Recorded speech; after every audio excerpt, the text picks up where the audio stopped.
Hello दोस्तों, take देश दुनिया चैनल में आपका स्वागत है। आज हम आपसे डिस्कस करेंगे पॉलिटिकल साइंस से रिलेटेड कुछ क्वेश्चन जो कि एसएससी एग्ज़ाम में पूछा गया है और ये बहुत बार रिपीट क्वेश्चन है। एक भी एक्स्ट्रा क्वेश्चन हम नहीं बताएंगे इस वीडियो के माध्यम से। और ये अदर एग्ज़ाम जैसे एनटीपीसी और पीसीएस एग्ज़ाम के लिए भी इम्पोर्टेंट क्वेश्चन है। बहुत ही अच्छा, आप एक बार देखिए फिर समझ में आएगा। तो चलिए शुरुआत करते हैं आज का क्वेश्चन से। मंत्रिपरिषद में शामिल नहीं है, कौन सा शामिल नहीं है? कैबिनेट, राज्य मंत्री, कैबिनेट सचिव, बिना विभाग के मंत्री। इसका सही आंसर है सी, कैबिनेट सचिव। और ये जो है इनकम टैक्स असिस्टेंट एग्ज़ाम 2008 में पूछा गया क्वेश्चन है। और ये जो है 9th वीडियो है। इससे पहले का वीडियो अगर आप नहीं देखे हैं तो नीचे दिए गए डिस्क्रिप्शन के लिंक को क्लिक कीजिए या फिर सबसे लास्ट में आपको हमारे दूसरे वीडियो का लिंक दिया हुआ है, आपके स्क्रीन पे आ जाएगा। इसके बारे में डिटेल जान लेते हैं। मंत्रिपरिषद के कैबिनेट सचिव को शामिल नहीं किया जाता है, जबकि कैबिनेट मंत्री, राज्य मंत्री और बिना विभाग के मंत्रिपरिषद का अंग होते हैं। अनुच्छेद, ये जो है अनुच्छेद 74(1) में मंत्रिपरिषद का उल्लेख किया गया है, जिसके अनुसार राष्ट्रपति को उसके कार्य संचालन में सहायता के लिए एक मंत्रिपरिषद होगी, जिसका अध्यक्ष प्रधानमंत्री होगा। आमतौर पर सरकार से तात्पर्य मंत्रिपरिषद से ही होती है। नेक्स्ट क्वेश्चन है, दूसरा क्वेश्चन है, संसद में अविश्वास प्रस्ताव के बारे में कौन सही है? इसका आंसर है संविधान में इसका कोई उल्लेख नहीं है। सदन में प्रस्तुत करने से पहले कम से कम 100 व्यक्ति का प्रस्ताव का समर्थन अवश्य करें। नेक्स्ट सुझाव है,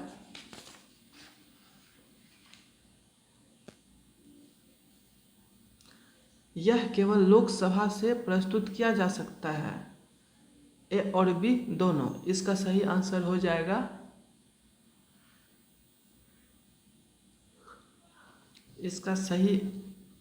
इसका मैं ऑप्शन दिखा देता हूं आपको एक साथ।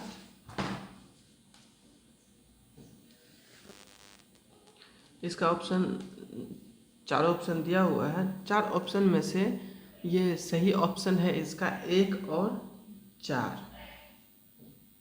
सॉरी, इसका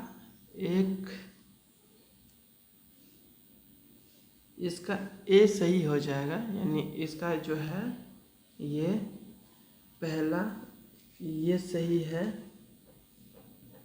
और ये पहले कम से कम व्यक्ति के सदन में प्रस्तुत करने से पहले कम से कम 100 व्यक्ति का, ये नहीं होगा, ये पहला होगा। संविधान में इसका कोई उल्लेख नहीं है। और यह केवल लोकसभा में प्रस्तुत किया जा सकता है। ठीक, ये सी, ये दोनों सही होगा।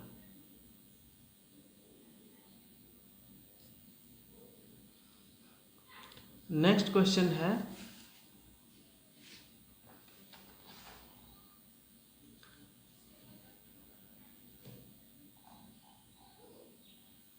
इसके बारे में थोड़ा विस्तृत हम जान लेते हैं। और ये जो है SSC exam income tax assistant 2009 में पूछा गया क्वेश्चन है।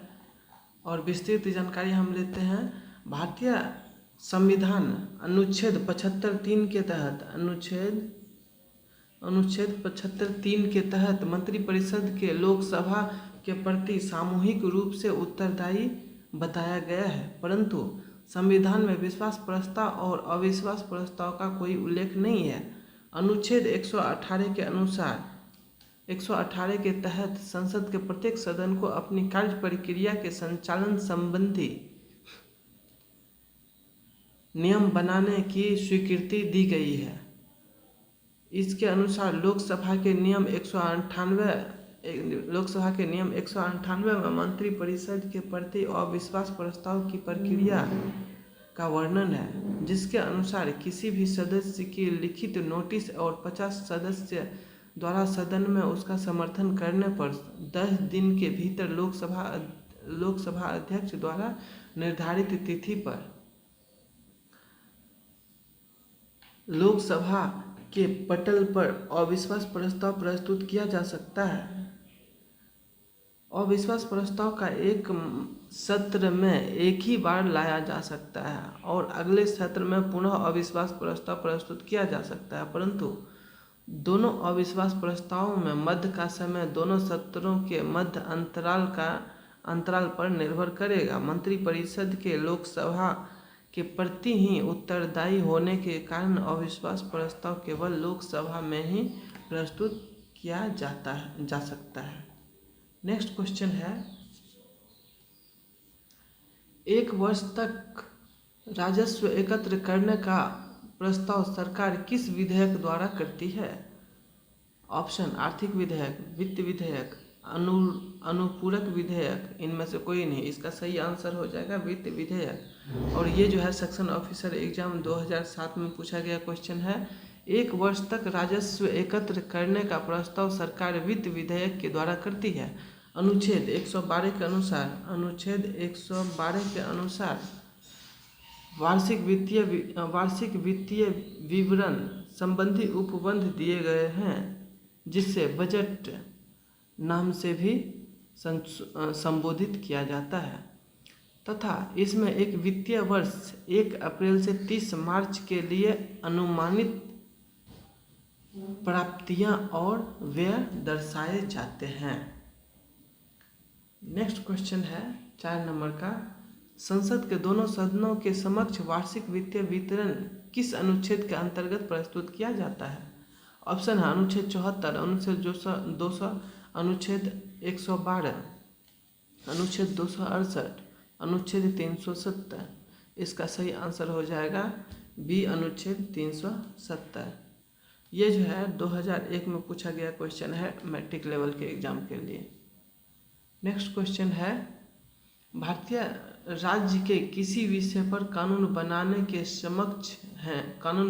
लिए समक्ष है कौन सा अनुच्छेद? अनुच्छेद 352 के अंतर्गत आपात स्थिति लागू हो, देश के 2 अधिक राज्यों की विधानसभाएं का अनुरोध करें, राष्ट्रपति उस आशय का संदेश संसद को भेजे और बी दोनों। इसका सही आंसर हो जाएगा डी, ए और बी दोनों। ए बी हो जाएगा, इसका ये ऑप्शन सही है। ये जो है सेक्शन ऑफिसर 2007 में पूछा गया क्वेश्चन है। भारतीय संविधान के अनुच्छेद 250 के अंतर्गत, ये जो है अनुच्छेद 250 के अंतर्गत समूचे भारत या उसके किसी भाग के लिए राज्य सूची में शामिल किसी मध्य के लिए विधियां बना सकती है। यदि अनुच्छेद 352 के अंतर्गत देश में आपात स्थिति लागू हो, साथ ही अनुच्छेद 249 के तहत राज्यसभा के 2/3 बहुमत द्वारा राष्ट्रहित में ऐसा आवश्यक बताए जाने पर अनुच्छेद 252 के तहत 2 या अधिक राज्यों के अनुरोध पर उस राज्यों के संदर्भ में तथा अनुच्छेद 253 के तहत अंतर्राष्ट्रीय संधियों के अनुपालन के क्रम में संसद द्वारा राज्य सूची के किसी भी विषय पर कानून बनाया जा सकता है। नेक्स्ट है, भारतीय संसद में कोई विधेयक प्रबल समिति को भेजा जा सकता है। कब भेजा सकता है? ऑप्शन है प्रथम वाचन के बाद, दूसरे वाचन के बाद, दूसरे वाचन के दौरान, सामान्य चर्चा के बाद, अध्यक्ष के विवेक से किसी भी अवस्था में। ये जो है सीपीओ एग्जाम 2004 में पूछा गया क्वेश्चन है और इसका सी ऑप्शन सही होगा। भारतीय संसद के कोई विधेयक परिवार समिति के पास द्वितीय वाचन के दौरान सामान्य चर्चा के बाद भेजा जा सकता है।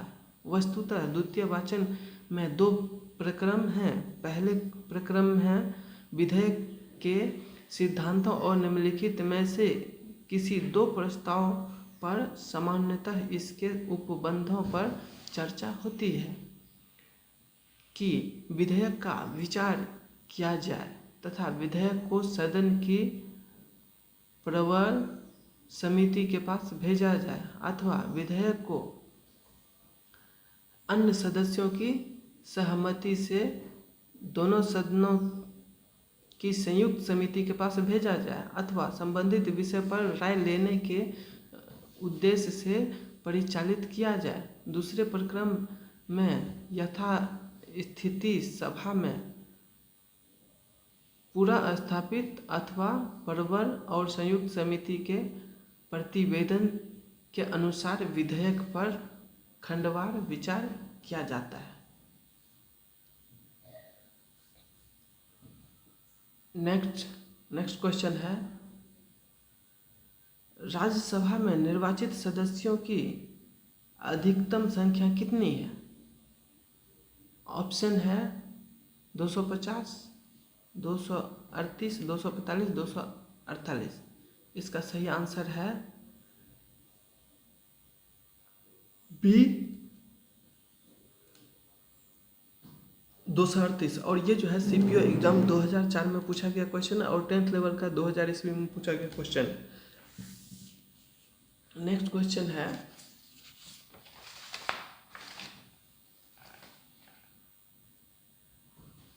आठवां नंबर का क्वेश्चन है,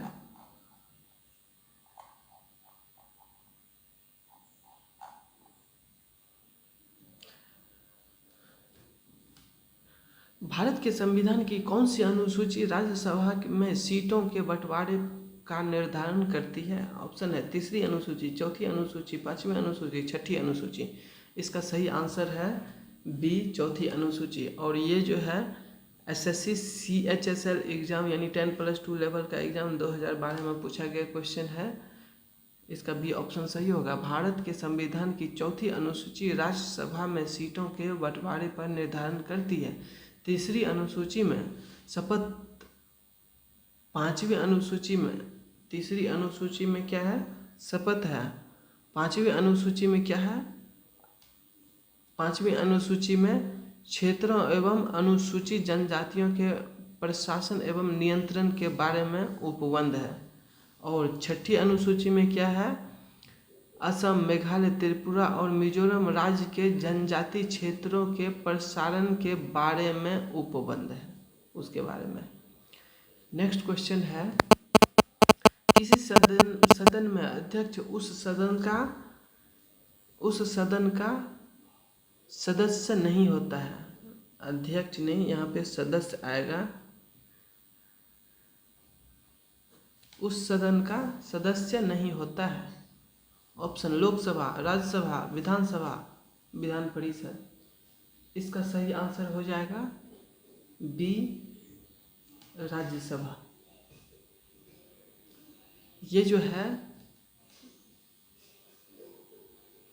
एसएससी एग्ज़ाम 10+2 लेवल का 2013 में पूछा गया क्वेश्चन है।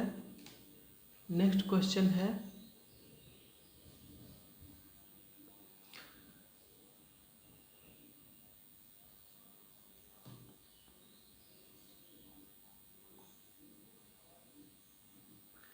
भारतीय संसद की सबसे महत्वपूर्ण विशेषताएं क्या है? ऑप्शन है, यह भारत के संघ विधानमंडल है, इनमें राष्ट्रपति भी शामिल है, यह द्विसदनीय स्वरूप की है, संसद का ऊपरी सदन कभी भंग नहीं होता है। इसका बी ऑप्शन सही है। ये इनकम टैक्स असिस्टेंट 2008 में पूछा गया क्वेश्चन है। अनुच्छेद 79 के तहत संसद के गठन संबंधी प्रावधान करता है, जिसके अनुसार भारतीय संसद लोकसभा, राज्यसभा और राष्ट्रपति से मिलकर बनी है। जो इसकी सबसे महत्वपूर्ण विशेषता है, अन्य अधिकांश देशों की संसदीय व्यवस्था में राष्ट्रपति या राज्याध्यक्ष संसद से पृथक होता है। नेक्स्ट क्वेश्चन है, राष्ट्रपति द्वारा सभा के सदस्यों का नामांकन का किस देश के संविधान से लिया गया है? ऑप्शन है संयुक्त राज्य अमेरिका, आयरलैंड, दक्षिण अफ्रीका, फ्रांस। इसका सही आंसर हो जाएगा आयरलैंड से लिया गया है। और ये जो है MTS एग्ज़ाम 2011 में पूछा गया क्वेश्चन है, इसका बी ऑप्शन सही होगा।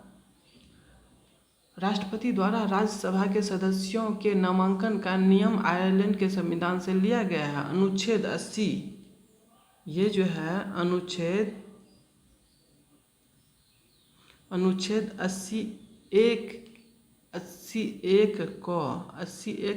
के अनुसार राष्ट्रपति द्वारा राज्यसभा के लिए 12 सदस्यों का नामांकन कर सकता है। अनुच्छेद 80(3) के तहत 3 के अनुसार राष्ट्रपति द्वारा निर्देशित ये 12 सदस्य वे होंगे जिन्हें साहित्य, विज्ञान, कला और समाज सेवा के संबंध में विशेष ज्ञान, व्यावहारिक अनुभव है। इस प्रक्रिया का उद्देश्य ऐसे विद्वान तथा प्रतिष्ठित लोगों को बिना निर्वाचन के राज्यसभा में प्रतिनिधित्व देता है, जिससे देश को इसके ज्ञान और अनुभव का लाभ प्राप्त हो सके। नेक्स्ट क्वेश्चन है, संसद में आधिकारिक विपक्षी समूह के रूप में मान्यता प्राप्त करने के लिए उसके कितने सदस्य होने चाहिए? ऑप्शन है कुल सदस्य संख्या का 1/3, कुल सदस्य संख्या का 1/4, कुल सदस्य संख्या का 1/6 भाग, कुल सदस्य संख्या का 1/10 भाग। ये जो है SSC ग्रेजुएशन लेवल का एग्ज़ाम 2005 में पूछा गया क्वेश्चन है और इसका डी ऑप्शन सही होगा 1/10 भाग। संसद में आधिकारिक विपक्षीय समूह के रूप में मान्यता प्राप्त करने के लिए उसके सदस्यों की संख्या कुल सदस्य संख्या का कम से कम 1/10 भाग होनी चाहिए। नेक्स्ट क्वेश्चन है, किसी विशेष दिन लोकसभा में अधिकतम कितने तारांकित प्रश्न पूछे जा सकते हैं? ऑप्शन है 15, 20, 25। इसका सही आंसर हो जाएगा बी, 20 क्वेश्चन पूछे जा सकते हैं। और ये जो है 1999 में पूछा गया क्वेश्चन है 10th लेवल के एग्जाम के लिए। किसी विशेष दिन लोकसभा में अधिकतम 20 तारांकित प्रश्न पूछे जा सकते हैं। इस प्रश्नों का सदन में मौखिक उत्तर दिया जाता है। इस प्रश्नों को तारांकित इसलिए कहा जाता है क्योंकि इस पर तारा यानी स्टार लगाकर उसका विभेद किया जाता है। इसके उत्तर के पश्चात पूरक प्रश्न पूछा जा सकता है, फिर से प्रश्न पूछा जा सकता है। नेक्स्ट क्वेश्चन है,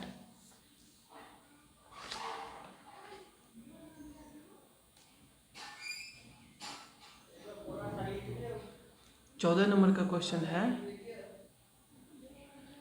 जो व्यक्ति सांसद न हो क्या उसे मंत्री नियुक्त किया जा सकता है? ऑप्शन नहीं, हाँ यदि संसद उनकी नियुक्ति का अनुमोदन कर दे, हाँ पर उसे 6 महीने के भीतर संसद सदस्य बनना होगा।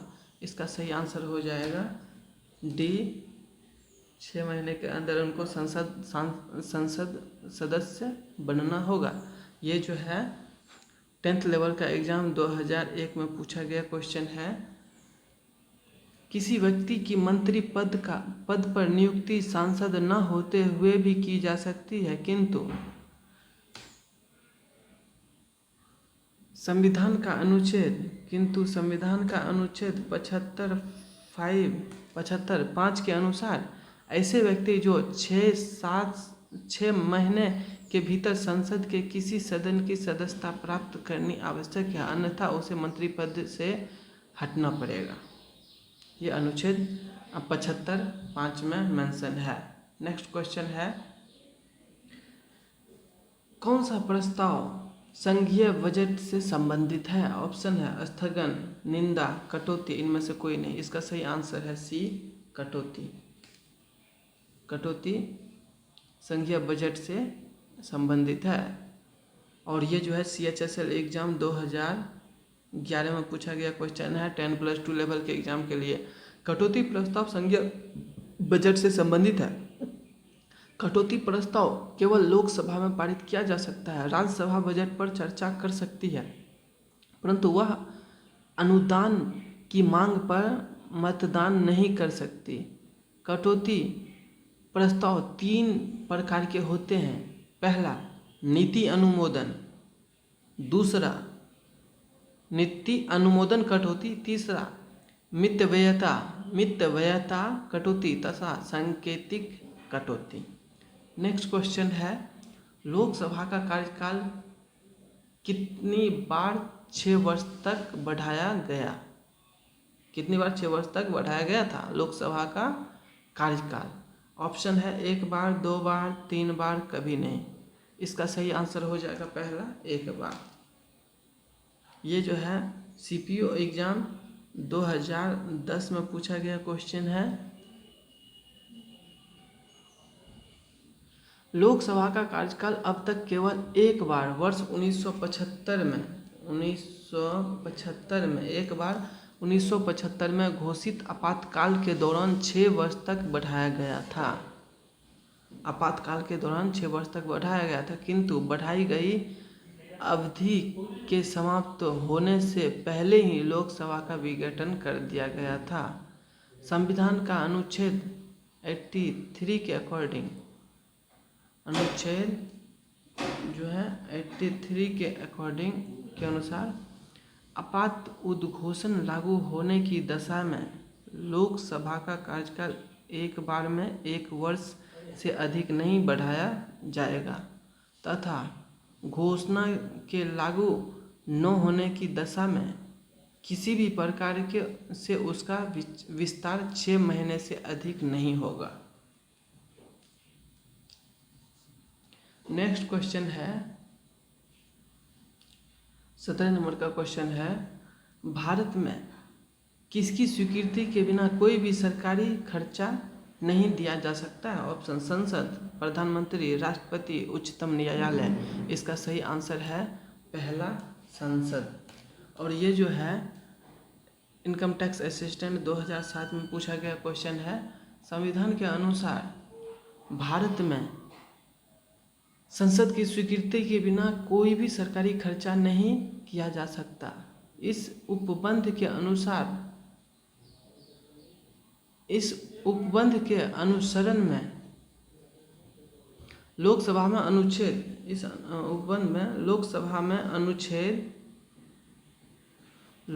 में अनुच्छेद 114 के तहत विनियोग विधेयक प्रस्तुत किया जाता है। इनमें लोकसभा द्वारा स्वीकृति अनुदान की सब मांगों तथा संचित निधि पर भारतीय व्यय शामिल होता है। राज्यसभा द्वारा इस विधेयक को संशोधित या स्वीकृति नहीं किया जा सकता। पारित बिल को राष्ट्रपति की अनुमति मिलने के बाद कार्यपालिका को विविध उद्देश्यों के लिए धन के खर्च का अनुमति मिल जाती है। नेक्स्ट क्वेश्चन है, भारतीय संविधान के अधिकांश उपबंधों का संशोधन किया जा सकता है। कब किया जा सकता है? राज्य विधानसभाओं द्वारा एक साथ मिलकर, अकेले संसद द्वारा, संसद या राज्य विधानसभाओं के संयुक्त उपमोदन द्वारा, आधे राज्यों द्वारा संपुष्टि किए जाने पर। ये जो है इनकम टैक्स असिस्टेंट एग्जाम 2007 में पूछा गया क्वेश्चन है। इसका बी ऑप्शन सही होगा। भारतीय संविधान के अधिकांश उपबंधों का संशोधन अनुच्छेद 368 के तहत अकेले संसद द्वारा किया जा सकता है। ऐसा विधेयक सरकारी या किसी गैर सरकारी सदस्य द्वारा लाया जा सकता है। मात्र अनुच्छेद 54, अनुच्छेद 55, अनुच्छेद 73 और अनुच्छेद 162 और 241 भाग 5 के अध्याय 4, भाग 5 का अध्याय 4, भाग 6 के अध्याय 5, भाग 11 का अध्याय 1, 7वीं अनुसूची की किसी सूची संसद के राज्यों के प्रतिनिधित्व अथवा स्वयं अनुच्छेद 368 में संशोधन हेतु आधे राज्यों के विधानमंडलों की संपुष्टि अनिवार्य है। नेक्स्ट क्वेश्चन है,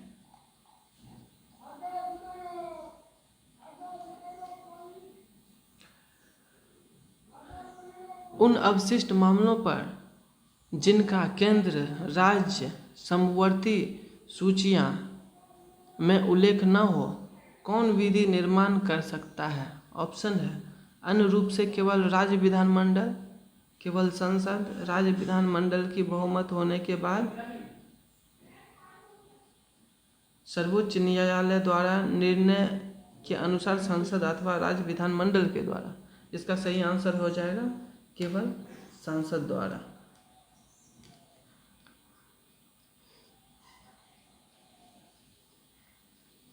ये जो है एसएससी एग्जाम 2001 में पूछा गया क्वेश्चन है। ऐसे अवशिष्ट मामले जिनका उल्लेख संघ सूची, राज्य सूची, समावर्ती सूची में नहीं है, उस पर विधि निर्माण की शक्ति संसद को प्राप्त है। अनुच्छेद 248 तथा संघ सूची की परिशिष्टि 97 के तहत अवशिष्ट मामलों पर विधि निर्माण की शक्ति संसद को सौंपी गई है।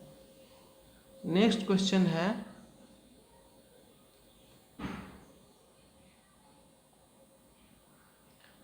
कौन सा अनुच्छेद संसद को राज्य सूची के विषयों पर कानून बनाने का अधिकार देता है? ऑप्शन 115, 183, 221, 249। ये जो है 2012 में पूछा गया क्वेश्चन है और 10+2 लेवल के एग्जाम में पूछा गया। भारतीय संविधान का अनुच्छेद 249, ये जो है इसका सही ऑप्शन हो जाएगा डी। भारतीय संविधान का अनुच्छेद 249 के अनुसार यदि राज्यसभा उपस्थित तथा मत देने वाले सदस्यों की 2/3 बहुमत से प्रस्ताव पारित कर यह घोषित करती है कि राज्य सूची में उल्लिखित अमुक विषय राष्ट्रीय महत्व का है, तो संसद उस विषय पर कानून का निर्माण कर सकती है। नेक्स्ट क्वेश्चन है 15 नंबर का क्वेश्चन है, संसदों के वेतन का निर्माण कौन करता है? वेतन का निर्णय कौन करता है? ऑप्शन है संसद, केंद्रीय मंत्रिपरिषद, राष्ट्रपति, लोकसभा अध्यक्ष। इसका सही आंसर हो जाएगा पहला संसद। ये जो है एसएससी एग्जाम 2001 में पूछा गया क्वेश्चन है। दोनों सदनों का सदस्य यानी सांसदों के वेतन का निर्धारण संसद स्वयं करती है। अनुच्छेद 106 के तहत अनुच्छेद 106 के अंतर्गत इस संबंध में प्रावधान किया गया है। इसके अनुसार संसद सदस्यों का वेतन, भत्ते एवं पेंशन अधिनियम संसद द्वारा अधिनियमित किया गया है, जिसे समय समय पर संसद द्वारा संशोधित किया जाता रहा है। नेक्स्ट क्वेश्चन है, भारत के राष्ट्रपति संसद के दोनों सदनों का प्रथम सत्र के प्रारंभ में कब संबोधित करते हैं? ऑप्शन है प्रतिवर्ष लोकसभा के लिए प्रत्येक आम चुनाव के बाद। इसका ए और बी दोनों सही है। न तो ए और न बी, मतलब कोई भी सही नहीं है। इसका सही आंसर हो जाएगा सी। ए और बी दोनों सही है, मतलब ये भी हो जाएगा और ये भी दोनों सही है। ये जो है 10th लेवल का एग्जाम 2001 में पूछा गया क्वेश्चन है। राष्ट्रपति संविधान का अनुच्छेद 87 के तहत लोकसभा के लिए प्रत्येक आम चुनाव के बाद तथा प्रत्येक वर्ष के प्रथम सत्र के प्रारंभ में संसद के दोनों सदनों को एक साथ संबोधित करते हैं। 87 अनुच्छेद 87 के तहत। नेक्स्ट क्वेश्चन है, राज्यसभा का उपसभापति किसे चुना जाएगा? ऑप्शन है, किसी व्यक्ति को जो राज्यसभा का सदस्य चुने जाने के लिए पात्र हो। दूसरा, किसी भी व्यक्ति को जो उस समय राज्यसभा का सदस्य हो। तीसरा, संसद के किसी भी सदस्य को। और चौथा, राष्ट्रपति द्वारा राज्यसभा के मनोनीत व्यक्ति को। ये जो है इसका एसएससी एलडीसी एग्ज़ाम 2005 में पूछा गया क्वेश्चन है। इसका बी ऑप्शन सही होगा। और अनुच्छेद ये जो है अनुच्छेद 89(2) के अनुसार राज्यसभा का उपसभापति राज्यसभा द्वारा अपने सदस्यों में से चुना जाता है। उस राज्यसभा का सदस्य बने रहने तक या अपना पद त्याग करने या राज्यसभा के ऐसे संकल्प द्वारा अपने पद से हटाए जाने तक जिसे राज्यसभा के सदस्यों ने बहुमत से पास किया हो, पद धारण करता है। नेक्स्ट क्वेश्चन है, लोकसभा के निर्वाचन सदस्यों की अधिकतम संख्या कितनी हो सकती है? ऑप्शन है 530, 545, 540, 550। ये जो है इसका सही आंसर हो जाएगा डी 550। और ये सीपीओ एग्जाम 2007 में पूछा गया क्वेश्चन है। अनुच्छेद 81 के अनुसार लोकसभा के निर्वाचन सदस्यों की संख्या अधिकतम 550 हो सकती है। इसमें 530 के अनिधिक सदस्य राज्यों में प्रादेशिक निर्वाचन क्षेत्रों से तथा 20 से अनधिक सदस्य संघ राज्य क्षेत्रों के निर्वाचन हो सकते हैं।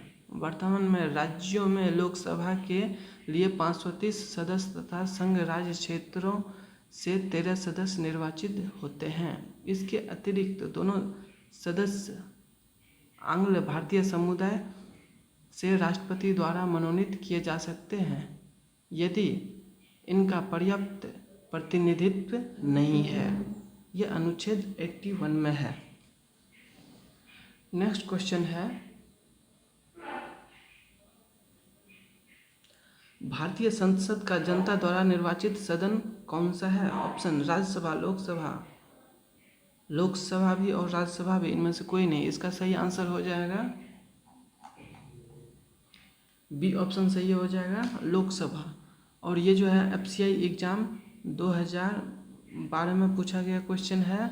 इसका बी ऑप्शन सही होगा। भारतीय संसद राष्ट्रपति लोकसभा एवं राज्यसभा से मिलकर बनती है। इनमें लोकसभा के सदस्य जनता द्वारा प्रत्यक्ष निर्वाचित होते हैं। नेक्स्ट क्वेश्चन है 26 नंबर, गैर धन विधेयक के संसद के हर सदन में कितने वाचन होते हैं?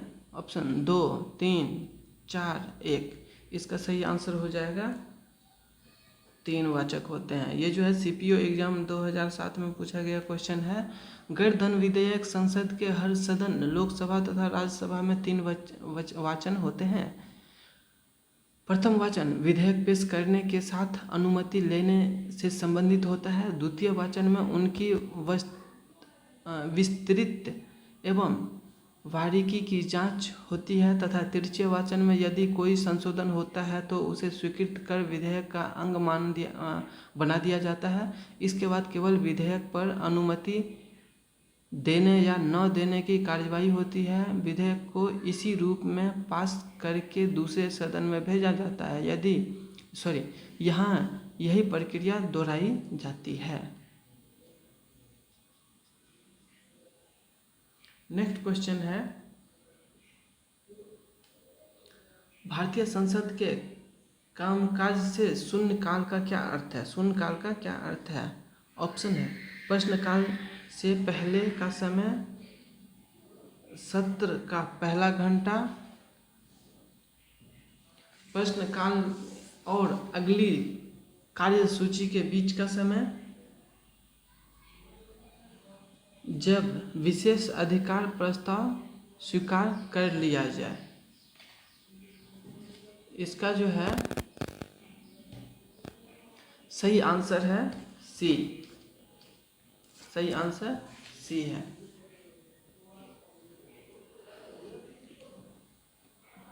प्रश्नकाल और अगली कार्यसूची के बीच का समय, ये जो है स्टेनोग्राफर 2011 में पूछा गया क्वेश्चन है और ये 10+2 लेवल का एग्ज़ाम 2010 में पूछा गया क्वेश्चन है।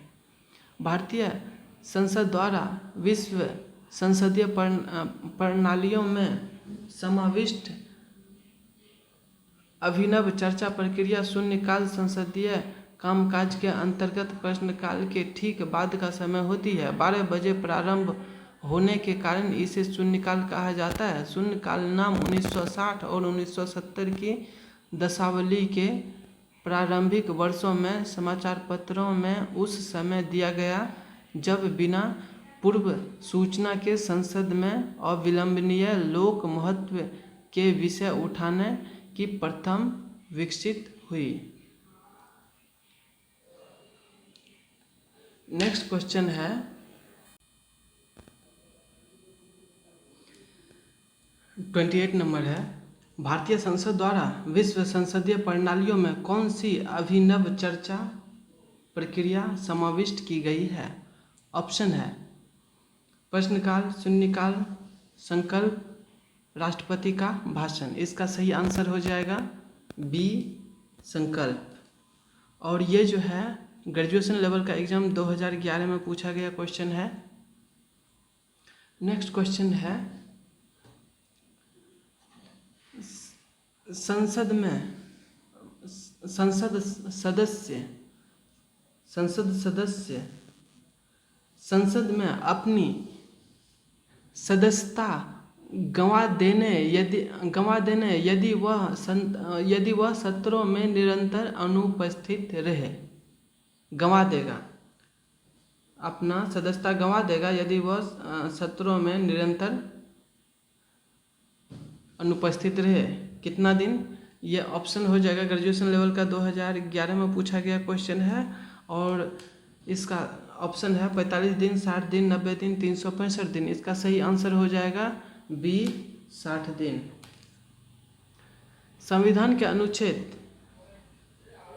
101(4) के अनुसार यदि कोई संसद सदस्य सदन की अनुमति के बिना 60 दिन तक की अवधि तक सदन के सभी अधिवेशनों में उपस्थित नहीं रहता तो वह सदन उसके स्थान पर रिक्त घोषित कर सकता है।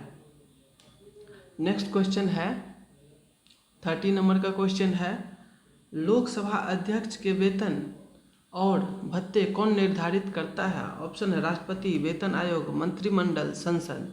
इसका सही आंसर हो जाएगा डी संसद।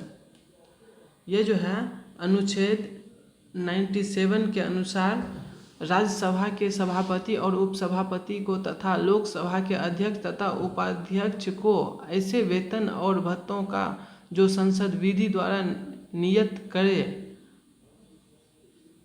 संदाय किया जाएगा। नेक्स्ट क्वेश्चन है, कौन सा प्रशासन विधीय नियंत्रण के अंतर्गत नहीं आता। ऑप्शन शून्यकाल, स्वागत प्रस्ताव, बजट पत्र, किसी विधेयक निरूपण। इसका सही आंसर हो जाएगा ए शून्यकाल। ये जो है 10+2 लेवल का एग्जाम 2010 में पूछा गया क्वेश्चन है। शून्यकाल जो है प्रश्नकाल के तत्काल बाद शुरू होता है। इस काल में कोई कार्यवाही नहीं होती है, इसलिए शून्यकाल विधीय नियंत्रण के अंतर्गत नहीं आता है। नेक्स्ट क्वेश्चन है, ऐसे व्यक्ति कौन हैं जो राज्यसभा के व्यक्ति सदस्य होते हुए राज्यसभा और लोकसभा दोनों में बोल सकते हैं? ऑप्शन: राज्यसभा का उपाध्यक्ष, राज्यसभा के सदन का नेता, राज्यसभा के मनोनीत सदस्य, वे मंत्री जो राज्यसभा के सदस्य हैं। इसका सही आंसर हो जाएगा डी, व मंत्री जो राज्यसभा के सदस्य हैं वो दोनों में बोल सकते हैं। और ये जो है इनकम टैक्स असिस्टेंट एग्जाम 2006 में पूछा गया क्वेश्चन है एसएससी का। नेक्स्ट क्वेश्चन है 33 नंबर।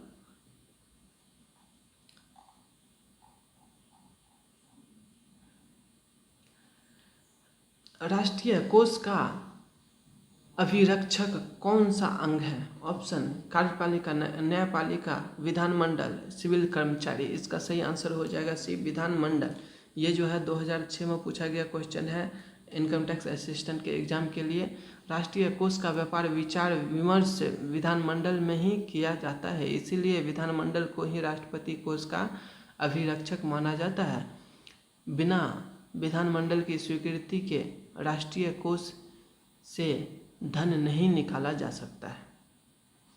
नेक्स्ट क्वेश्चन है 34 नंबर। 34 नंबर का क्वेश्चन है house of the people. House of the people, house of the people को लोकसभा का नाम किस वर्ष दिया गया था? ऑप्शन है 1954 को, 1964 को, 1974 को, 1984 को। इसका सही आंसर हो जाएगा 1954 को दिया गया था। और ये जो है स्टेनोग्राफर एग्जाम एसएससी का 2011 में पूछा गया क्वेश्चन है। और 10+2 लेवल का CHSL एग्जाम 2010 में पूछा गया क्वेश्चन है। नेक्स्ट और लास्ट क्वेश्चन है 35 नंबर। पहले विश्वास प्रस्ताव और दूसरे विश्वास प्रस्ताव के बीच कितना अंतर होना चाहिए? ऑप्शन है 2 महीना, 3 महीना, 6 महीना और 9 महीने। इसका सही आंसर हो जाएगा, इसका जो है 2 सत्र के बीच जो है, एक सत्र में एक ही विश्वास प्रस्ताव होता है। इसका हम एक्सप्लेन करके बताते हैं। ये जो है 2010 में पूछा गया क्वेश्चन है स्टेनोग्राफर के एग्जाम के लिए। लोकसभा के नियमों के अधीन मंत्रिपरिषद के प्रति अविश्वास प्रस्ताव एक ही सत्र में एक से अधिक बार नहीं लाया जा सकता है। एक सत्र में एक से अधिक बार नहीं लाया जा सकता है, परंतु यह दो सत्रों के बीच अवधि पर निर्भर करता है। जो 2 सत्र है उसके अवधि पर निर्भर करता है। 2 सत्रों के माध्यमिक अधिकतम अंतराल काल 6 महीने का हो सकता है। 2 सत्र के बीच का अंतर जो है 6 महीने का हो सकता है, परंतु यह अंतराल कम भी हो सकता है, जैसा कि समानता होता है। इस प्रकार 2 अविश्वास प्रस्तावों को 2 सत्र में प्रस्तुत किया जा सकता है, जिसके बीच की अवधि 6 माह हो सकती है, परंतु यह 6 माह से कम या अधिक भी हो सकती है, जो कि उन 2 सदनों के अंतराल पर निर्भर करेगा। तो इसका एग्जैक्ट आंसर इसमें से कोई भी नहीं है, लेकिन हाँ 6 महीने हो सकता है और 6 महीने से कम भी हो सकता है। इससे ज़्यादा 9 महीने तो होगा नहीं। ठीक, एक्सप्लेनेशन में आप समझ गए होंगे। दोस्तों मुझे उम्मीद है आपको ये वीडियो समझ में आ गया होगा। इसमें आप 6 मंथ भी डाल सकते हैं और 3 महीने भी डाल सकते हैं। ठीक, 3 महीने वो डिपेंड करता है। देखिए ये सत्र जो होता है, संविधान का सत्र जो होता है, वो एक सत्र में एक ही बार अविश्वास प्रस्ताव लाया जा सकता है, और एक अविश्वास प्रस्ताव और दूसरे अविश्वास प्रस्ताव के बीच का जो समय है वो 6 मंथ के अंदर दोनों होता नहीं है। तो मान लीजिए इसमें अगर ये पहला सत्र चालू हुआ, मान लीजिए ये जून जुलाई में मान लीजिए पहला सत्र चालू हुआ। ठीक, पहला सत्र मान लीजिए मार्च में, मार्च मान लेते हैं पहला सत्र, और दूसरा सत्र मान लेते हैं सितंबर में। ठीक, तो मान लीजिए ये सितंबर में दूसरा सत्र चालू हुआ, लेकिन यहाँ पे जब ख़त्म हो गया तो इसके जस्ट बाद दूसरा चालू हुआ, तो इस बीच में कभी भी हो सकता है ना। अप्रैल में अगर हुआ अविश्वास प्रस्ताव अप्रैल में हुआ तो ये जो है 4 महीने का बचेगा गैप, तो ये एग्जैक्ट आंसर इसमें से निकलता नहीं है। ठीक दोस्तों, मुझे उम्मीद है आपको ये वीडियो समझ में आ गया होगा, ये सभी क्वेश्चन समझ में आ गया होगा।